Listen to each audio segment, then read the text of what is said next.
البدع والأهواء، أهل البدع العقائدية وأهل البدع السياسية. نقول بيننا وبينكم السلف، بيننا وبينكم الكتب، كان فيقول البدع بيننا وبينكم. Sekarang masuk ke Al-Usul min Ilmil Usul. Muka surat berapa kita ya? Terakhir yang kita dapatkan adalah apa? Masalah kalam, masalah ilim, masalah dhon, dan seterusnya. Oh, baik. Masuk ke kalam berarti masuk ke muka surat yang ke-17. Qala al-Imam Ibnu Utsaimin rahimahullahu taala al-kalam. Kalam secara bahasa pembicaraan. Ta'rifu, sekarang apa definisinya? Al-kalamu lughatan al-lafdzul mawdu'u li makna. Kalam secara bahasa adalah suatu lafaz yang diletakkan untuk suatu makna. Jelas ada tujuan orang itu mengucapkan ini, mengucapkan itu, bukan kesia-siaan. Wastilahan secara istilah usul fikih dan juga apa istilah nahwu, bahkan yang namanya kalam adalah al-lafdzul mufid. Baik. Walaupun apa istilah definisi yang disebutkan oleh Imam Ibnu Malik rahimahullahu taala di dalam Alfiyah beliau lebih bagus, yaitu apa? Qaulun mufid. Bukan sekedar lafaz tapi qaulun mufid. Itu lebih baik karena lafaz ini terlalu luas. Baik, cakupannya terlalu luas. Sementara cakupan yang lebih dekat kepada tujuannya itu lebih baik daripada cakupan yang terlalu luas. Sementara tujuannya adalah ini tadi. Baik. Tapi nggak masalah, intinya sama aja, yaitu suatu lafaz yang berfaedah. Mislu, contohnya apa? Allahu Rabbuna, mubtada khabar, Allah adalah Rabb kami. Jelas ini memberikan faedah. Wa Muhammadun Nabiyuna, ini juga apa? Ini juga apa ini? Jumlah ismiyah sama mubtada khabar. Muhammad adalah utusan kami. Ini semua adalah kalam. Wa aqallu ma yata'allafu minhul kalam isman au fi'lun wasm. Baik. Minimalnya dari susunan kalam itu tersusun minimalnya dari apa? Yaitu dari dua isim atau fi'il dan isim. Dua isim macam tadi. Bukan macam tadi ya. Dua isim contohnya adalah misalkan apa? Allahu Rahim, misalkan. Allah adalah Maha Penyayang. Kalau tadi Allahu Rabbuna, ini ada berapa isim? 3 ya. Allah, Rabb, kemudian mudhaf ilaih. Demikian pula Muhammad Nabiyuna, ini ada 3 isim. Kalau 2 isim macam tadi. Atau misalkan apa? Misalkan Muhammadun Karim. Nah, ini 2 isim.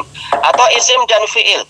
Kalau kita baca terjemahkan di sini, baca ayatnya di sini. Misalul awal, contoh untuk yang pertama Muhammadur Rasulullah. Baik.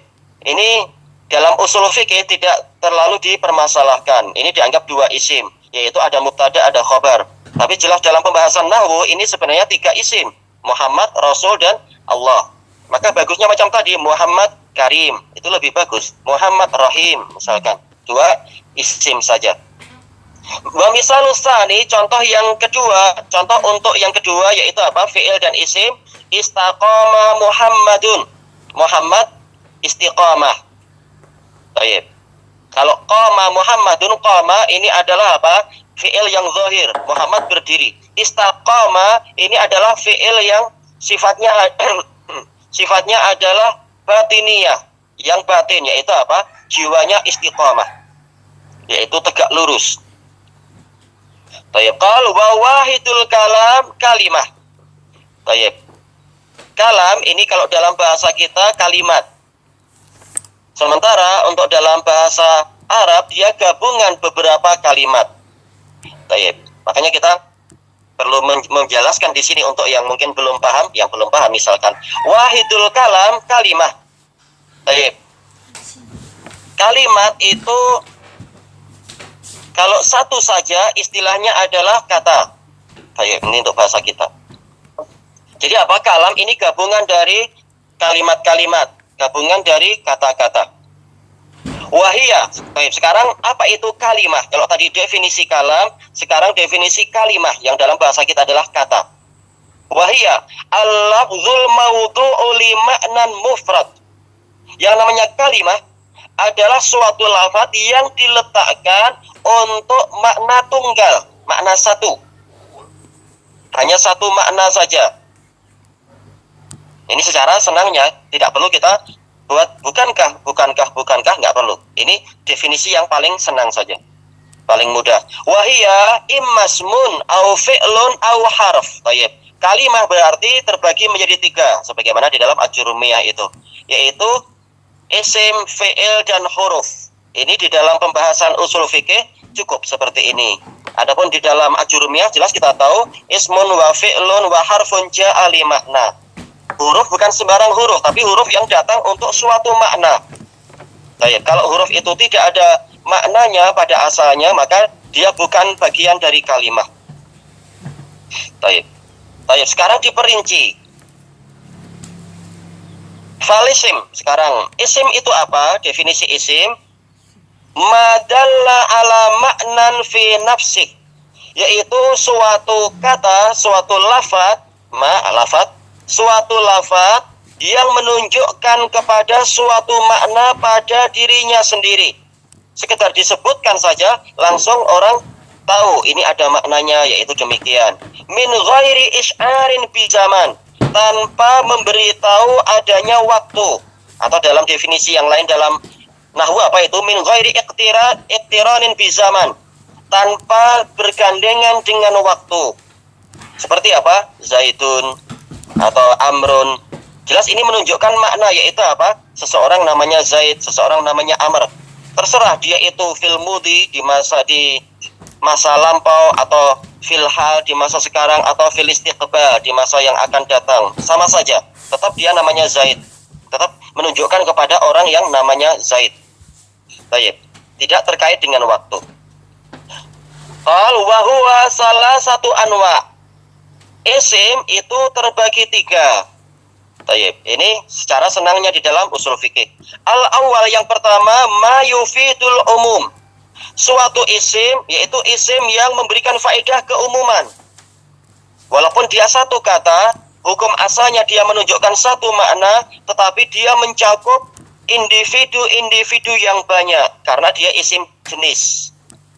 Menunjukkan apa? Suatu jenis. Ka al-asma'il mausulah, seperti isim mausul. Isim mausul yaitu alladhi. Demikian pula apa? Demikian pula isim jenis, menunjukkan umum. Seperti apa? Insan. Insan ini secara mufradnya dia mufrad karena jamaknya nas, tapi secara makna dia mencakupi semua manusia, masuk dalam istilah insan. Bahkan terkadang di dalam ayat-ayat Quran panggilannya insan, tapi yang dimaksudkan bahkan jin. Jin juga masuk di situ. Berarti apa? Istilah insan ini adalah suatu isim yang menunjukkan keumuman, mencakup seluruh jenis manusia. Demikian pula apa? Demikian pula hayawan. Ini juga mencakup segala jenis hewan, binatang. Demikian pula syajarah. Ini menunjukkan jenis, mencakup segala jenis tanaman-tanaman itu. Ini cara umum demikian. Yang kedua, asani ma yufidul itlaq, yaitu isim adalah suatu yaitu di antara isim ada suatu lafaz yang menunjukkan kepada kemutlakan. Apa beza antara umum dan itlaq, antara am dan mutlak? Ini semoga dibahas. Ana sudah lama jadi lupa apakah nanti akan dibahas, mudah-mudahan dibahas. Intinya apa? Kalau umum ini adalah suatu lafaz yang dia mencakup seluruh individu-individu yang ada dalam keumumannya dalam satu waktu. Adapun kalau mutlak itu suatu lafaz yang juga mencakup individu yang banyak, tetapi pola pencakupannya adalah bergantian. Sebagaimana ini dijelaskan oleh Imam Asy-Syanqiti dalam Mudzakkirah fi Ushulil Fiqh. Contohnya bagaimana? Karena ini memang sudah disebut, ada umum, ada itlaq, agar kita tidak bingung. Contohnya apa? Contoh umum, itu misalkan ada orang kaya, dia bilang kepada kita, ini ada uang 1.000 ringgit, berikan kepada fakir, berikan kepada al-fakir yang ada di yang ada di rumah al-fakir yang ada di masjid itu, al-fakir pakai al. Tayyib. Ini kalimat umum. Ini adalah istilah yang umum. Berarti kalau kita nanti masuk ke masjid itu, ternyata di situ ada satu orang fakir, maka kita kasih dia. Kalau ternyata ada dua, kita kasih juga dua-duanya. Kalau ada 10, kita kasih juga. Karena itu masuk dalam al-fakir. Nah, ini yang dikatakan apa? Lafadz yang bersifat umum. Yaitu polanya langsung dicakup seketika itu juga, semuanya masuk. Adapun kalau mutlak itu tanpa al. Seperti apa? Orang kaya tadi bilang kepada kita, ini ada uang 1.000 ringgit, pergilah engkau ke masjid itu, fa'ati fakiron, berikan kepada fakiron, bukan al-fakir, fakiron, kepada, maknanya apa? Bukan kepada setiap orang fakir atau seluruh orang fakir, tapi satu orang fakir. Baik. Jadi kalau kita masuk ke masjid itu, ternyata di situ ada 10 orang fakir, kita kasih satu. Baik. Apakah ini sebagai pembatasan? Istilahnya bukan pembatasan, karena apa? Setiap orang fakir yang ada di situ, dia juga layak untuk dipilih. Tapi begitu kita ambil satu, yang lain tidak masuk. Inilah yang istilahnya adalah mutlak. Baik. Jadi dari satu sisi dia mencakup semua, tetapi dari sisi yang lain dia hanya diwakili satu orang saja atau satu individu saja. Inilah yang dikatakan sebagai mutlak. Baik. Contohnya apa? Contoh penerapannya agar kita tidak memikir untuk apa sih membahas seperti ini. Ini sangat penting ketika prakteknya di dalam ilmu fikih. Baik. Kalau orang membunuh dengan tidak sengaja, apa hukumannya? Kalau dia membunuh dengan tidak sengaja, di antara kafarahnya adalah apa? Adalah itqu raqabatin mu'minah, membebaskan hamba sahaya yang mukminah. Tayyib. Kalau seorang lelaki misalkan, ada seorang tuan, dia memiliki 10 hamba sahaya, apakah dia wajib membebaskan 10-10-nya itu? Ini penting agar kita tidak bingung. Tidak, dia hanya cukup membebaskan satu saja. Kemudian misalkan orang ini, si tuan yang terkena kafarah membebaskan hamba ini, dia tanya, misalkan tanya ke mufti, wahai tuan mufti, saya punya hamba saya, ada 5 lelaki, ada 5 perempuan. Sebagiannya anak-anak, sebagiannya masih orang yang dewasa muda, ada yang tua renta. Mana yang saya merdekakan ini? Maka nanti tuan mufti mengatakan, sila Anda pilih sendiri. Boleh lelaki, boleh perempuan, boleh kecil, boleh yang dewasa tapi masih muda, boleh yang sudah tua renta, tidak mengapa. Baik. Nah, inilah yang dikatakan lafadz yang mutlak. Yaitu dari satu sisi dia seperti umum, mencakup semua. Namanya raqabah, namanya hamba, itu mencakup semua. Semuanya 10-10-nya masuk di situ. Tetapi polanya adalah pola badali, yaitu ambil satu saja sebagai wakil, itu sudah cukup. Karena Allah Ta'ala mengatakan, apa itu? Raqabatin mu'minah, bukan ar-raqabah. Kalau ar-raqabah ada al di situ, berarti semua 10-10-nya harus dimerdekakan. Nah, dari sinilah kita tahu pentingnya belajar usul fikih. Ketika di dalam Quran kita mendapatkan fa'itaku, misalkan raqabatin mu'minah, yaitu membebaskan hamba sahaya yang beriman. Ini apakah semua? Kita katakan ini tidak semua, tapi cukup satu saja. Satu, tapi yang mana? Terserah. Mana yang Anda suka untuk dibebaskan, yang ini atau yang itu, yang usia segini atau usia segitu. Tapi secara asalnya semuanya berhak untuk dibebaskan. Cuma kita disuruh pilih satu aja. Inilah yang dikatakan mutlak. Baik. Dari mana kita tahu dia mutlak? Karena dia pakai tanwin, raqabatin. Seandainya dia pakai al, niscaya apa? Ini secara mudahnya dia itu mencakup semua. Jadi semua hamba dimerdekakan.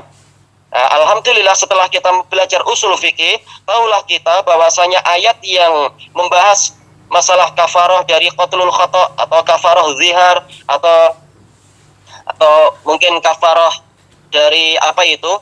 Kafarah dari mencukur rambut sebelum mencapai masa tahallul, diantaranya adalah membebaskan raqabah dengan tanwin. Tahulah kita yang disuruh dibebaskan hanya satu saja, bukan semua.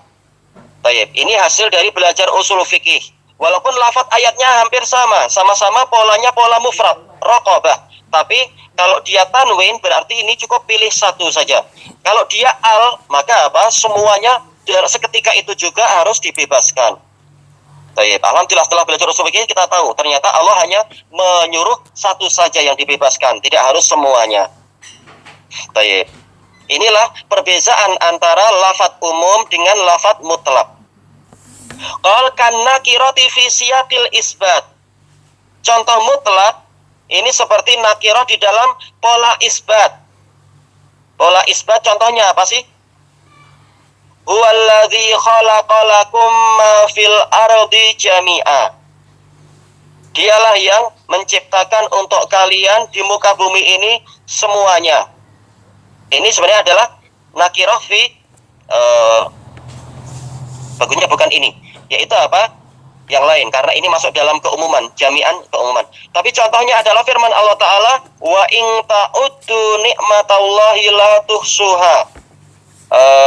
Ini sama aja ya, karena dia nakirah, yaitu nikmatan. Bukan itu. Bagusnya yang mana? Yang pola isbat itu ya. Tayyib. Wa ma bikum min ni'matin faminallah. Ini yang betul. Wa ma bikum, maknanya bukan manafiyah tapi apa? Dia menunjukkan semuanya. Wa ma bikum min ni'matin faminallah. Nikmah di sini adalah nakirah, nikmatin. Faminallah ini fi siyaqil isbat. Semua nikmat itu adalah datangnya dari Allah. Tayyib. Tapi ini walaupun dia nakirah fi siyaqil isbat, ini pembahasannya dalam keumuman lagi. Tayyib, bukan mutlak. Yang beliau inginkan mutlak yang mana? Yang tadi aja sudah. Berarti contoh yang ana sebutkan pertama kali itu yang paling tepat, yaitu apa? Fatahriru raqabatin mu'minah. Tayyib, dalam ayat itu. Yaitu apa? Fatahriru raqabatin mu'minah. Ini nakirah, raqabah. Raqabatin mu'minah ini polanya isbat, tidak ada penafian di polanya tersebut. Berarti apa? Cukup satu saja yang diinginkan. Satu hamba. Tayyib, itu yang lebih bagus. Kelanjutannya di masa yang akan datang insyaallah wallahu a'lam. Contoh yang pertama tadi yang tepat, fatahriru raqabatin mu'minah ini pola mutlak. Fi siyaqil isbat. Nakirah fi siyaqil isbat.